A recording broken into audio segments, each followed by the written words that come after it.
Hi everyone, welcome to the Fearless Fashionpreneur Facebook Live Q&A.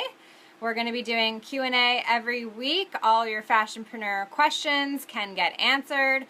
All you have to do is type in hashtag AskFo or AskFAW, and I will be sure to answer your questions on these calls. We're going to be doing them once a week, like I said, and any questions that you have, definitely type them in. So I'm going to get started with our first questions. If you have any as we go along, definitely type in your questions at the bottom, and I'll try to get to them. We're going to try to keep this a 30-minute call. Okay, so our first question comes from Amy, and Amy says, do I need to go to fashion school to be a designer? So I get this question all the time, and it's a really great question, Amy. And my answer kind of depends on what your goals and objectives are. So if your goal is to work for another company and become a famous fashion designer working for someone else, then yes, I definitely would suggest going to fashion school. I think it would be the best route for you. It's very hard to get a job in the industry if you don't have a fashion school experience. However, if your purpose is to become a famous fashion designer and start your own fashion company and start your own fashion line, then my answer is not necessarily. While I did go to a great school, I went to FIT, I graduated with a bachelor's degree, I learned really most of what it takes to start your own fashion line, really with my experience in the industry. So with people like me nowadays, with mentors and with coaches out there that are willing to teach you and kind of show you what they've done and really give you their experience, you don't really need to go to fashion school. So I highly recommend working with a mentor, working with a coach that can kind of teach you and show you exactly what they've done to help you along the way. I also recommend taking some classes here and there, whether it's online courses, watching YouTube videos. I mean, you can practically watch a YouTube video to learn how to do anything these days. When I went to fashion school, we didn't have YouTube. Joining again soon. Okay, sorry about that. We had a problem with the connection. Great question, Amy, and my answer really depends on what your goals are. So let's talk about your goals, okay? So our next question comes from Joe. And by the way, if you do have any questions as we go along, just type them in the comments and I will try to get to them. Then moving forward, you can always hashtag AskFo, F-A-W, and I will be sure to answer your questions, okay? So Joe asks, what e-commerce site do you recommend? So Joe, I recommend Shopify. It's the only one I know that has the ability to allow you to sell directly inside Facebook and Instagram without having to leave the actual app in order to purchase something. And so that's really, really key, especially in today's market with the way that technology is going and the way that everyone is so addicted to social media.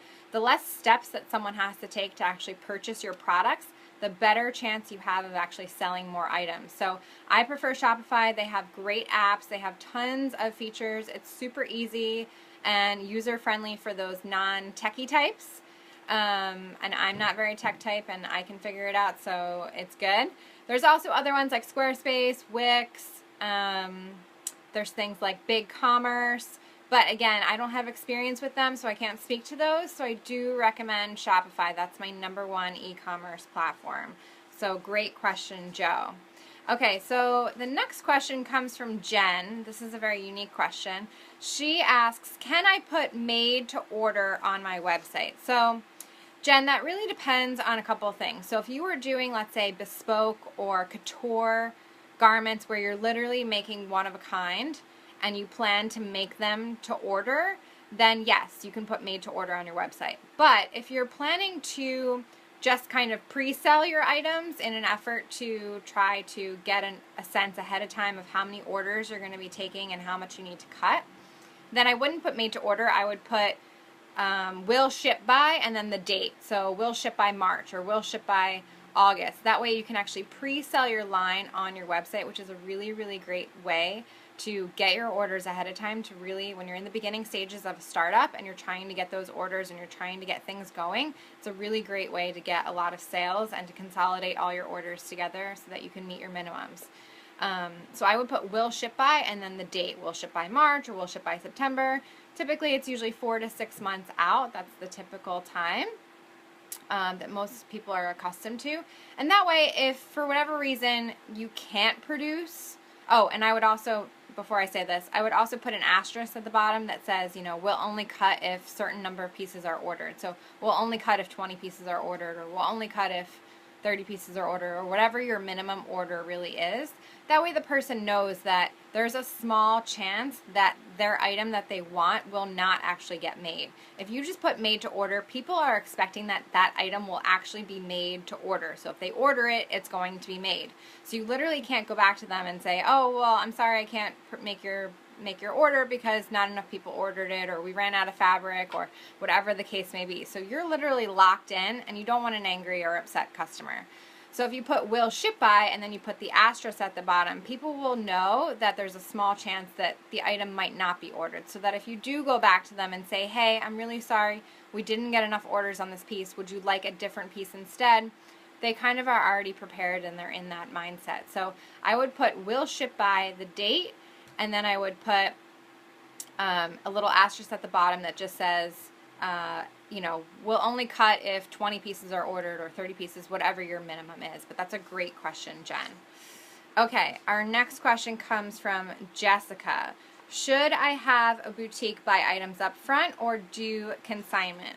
So please, Jessica, do not do consignment. So I see so many designers burned by doing consignment. It's not good. It's not in your favor. It's always in the store's favor. So please, please do not do consignment. I don't recommend it. For one, you're splitting the cost. So for those of you who don't understand what consignment is, basically you're lending your pieces to the store, and then once the item is sold, you're splitting the profit. The problem is, a lot of times when you split the profit, it's not a 50-50 split. It might be 60-40. So you're getting 40%, the store is getting 60%. And you have no control over whether the store puts the item on sale. And so at the end of the day, you might actually make less than your wholesale price. And your wholesale price is literally the bare minimum that you need to make, because you need to make double your cost in order to profit, in order to be profitable. So a lot of times you won't make that wholesale price, so I don't recommend doing consignment. The other downside is if your items don't sell, they're going to be returned to you, and most likely they're going to be damaged. There's going to be makeup stains or deodorant stains, or they'll be ripped or stretched out. So you have no control over the quality of your samples. The store doesn't really care about the quality of your samples. So it's really in the store's favor to do consignment, not in the designer's favor to do consignment. So I would not do consignment. Definitely recommend selling to the stores up front. And when you do get your orders from the stores, try to get a 50% deposit on a credit card. Get their credit card number, run their credit, charge the 50%, and then charge the 50% when you ship, the other 50% when you ship. And that's really the best way to do it, and that's how you're going to make the most money. You'll be the most profitable, and you'll get the most amount of orders ahead of time so that you can consolidate everything and really meet your minimum. So hopefully, Jessica, that answers your question. Great question, though.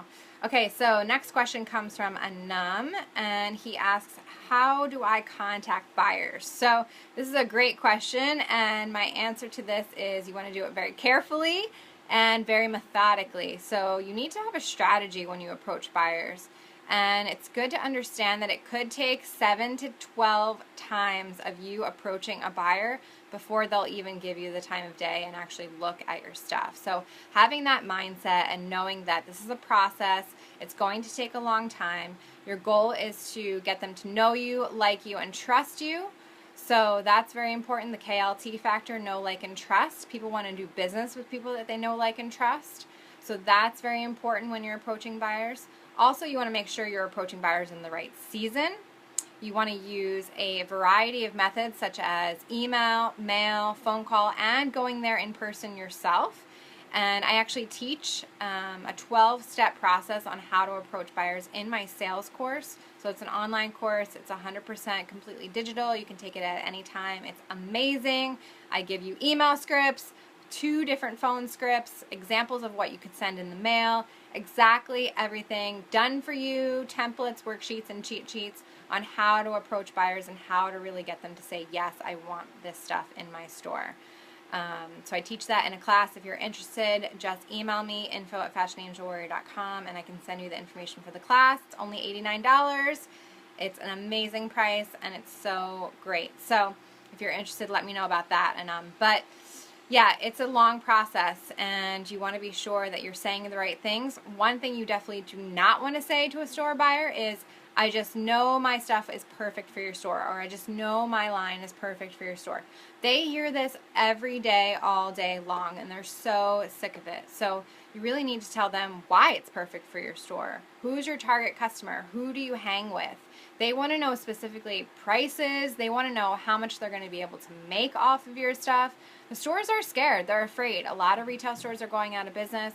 So it's really important that you have the mindset of a buyer and understand where they're coming from, and think of it in the way of, how can you help them? How can you help them make money so that you can make money? That's the key. That's the goal at the end of the day, so that both of you can win and walk away with a really great relationship and future orders, which would be amazing.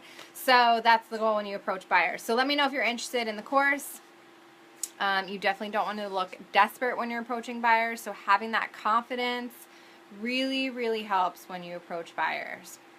Okay, and our last question comes from Desiree. So Desiree asks, is it okay to collaborate with other designers on a pop-up shop?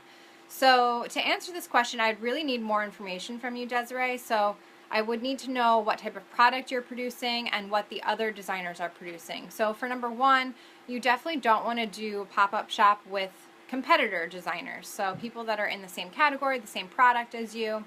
You don't want to compete with anybody at the pop-up shop. But at the same time, you want people that have the same price point, the same target customer, the same look, the same feel, the same vibe, the same style, right? Because if I am a healthy, a wealthy woman in my 50s, I'm going to be purchasing a certain type of garment, a certain type of jewelry, than if I'm an 18-year-old girl in high school.